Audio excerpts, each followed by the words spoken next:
مولاي صل وسلم دائما أبدا على حبيبك خير الخلق كلهم. Assalamualaikum warahmatullahi wabarakatuh.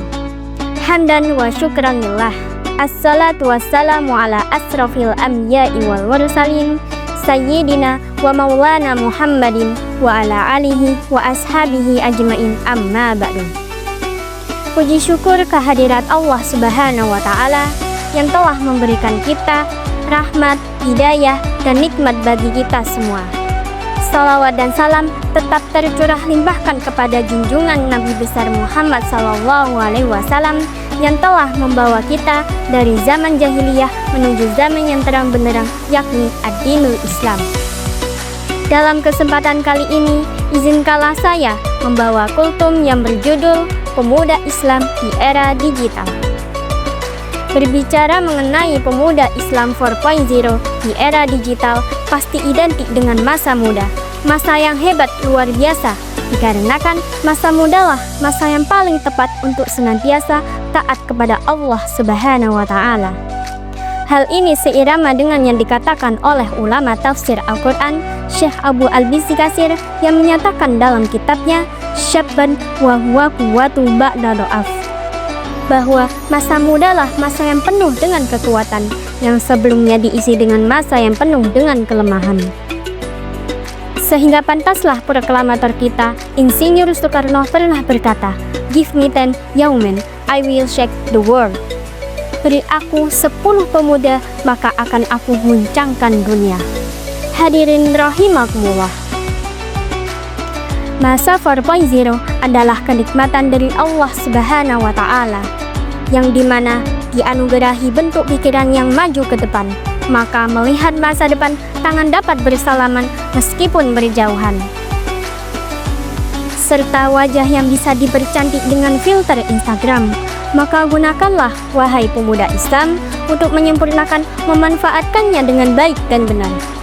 Namun justru akan sangat menyedihkan dan mengkhawatirkan di mana di era digital, era 4.0 ini tidak sedikit pemuda Islam yang menguasai segala teknologi yang istilahnya HP-nya bisa dilipat, rumahnya berpagar kawat, mobilnya anti karat, uangnya tidak bisa dilipat. Kalau haus, minumnya jus alpukat. Akan tetapi batinnya tersiksa, hatinya penuh dengan kegagalan, dikarenakan salah dalam menggunakan teknologi tersebut. Contohnya, mulai dari penggelapan aplikasi online sampai prostitusi online. Nauzubillahi min dzalik.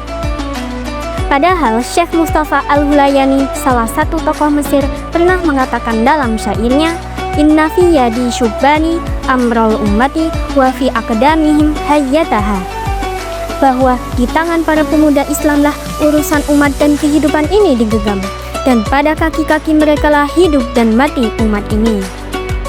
Hadirin rahimakumullah. Oleh karena itu, kita sebagai pemuda Islam untuk senantiasa semangat dalam mempelajari ilmu pengetahuan umum dan ilmu pengetahuan agama. Dikarenakan ilmuwan Albert Einstein juga pernah berkata, ilmu pengetahuan tanpa ilmu agama adalah lumpuh, dan ilmu agama tanpa ilmu pengetahuan adalah buta.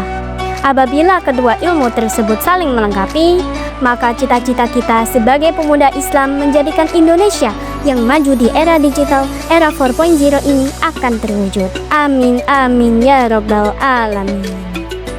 Sebagaimana firman Allah Subhanahu wa ta'ala dalam Al-Quran surah Al-Mujadilah ayat 11 yang berbunyi, A'udzu billahi minasyaitonir rajim. Yarfa'illahu alladzina amanu minkum walladzina utul ilma darajat. Shadaqallahul azim. Yang artinya Allah akan meninggikan derajat orang-orang yang beriman dan orang-orang yang berilmu di antara kamu beberapa derajat. Hadirin rahimakumullah, semoga kita menjadi pemuda yang berilmu, beriman, bertakwa, dan berakhlakul karimah, jauh dari maksiat dan dekat dengan rahmat Allah Subhanahu wa ta'ala. Kami santriwati Pondok Pesantren Darul Falah mengucapkan selamat menunaikan ibadah puasa tahun 1447 Hijriah. Demikian yang dapat saya sampaikan, semoga menjadi motivasi bagi kita semua untuk memperkaya diri kita dengan ilmu pengetahuan agama dan ilmu pengetahuan umum. Terima kasih atas segala perhatiannya, kurang lebihnya mohon dimaafkan. Aku qauli hadza wabillahi taufiq wal hidayah. Ila liqa ma'as salama. Wassalamualaikum warahmatullahi wabarakatuh.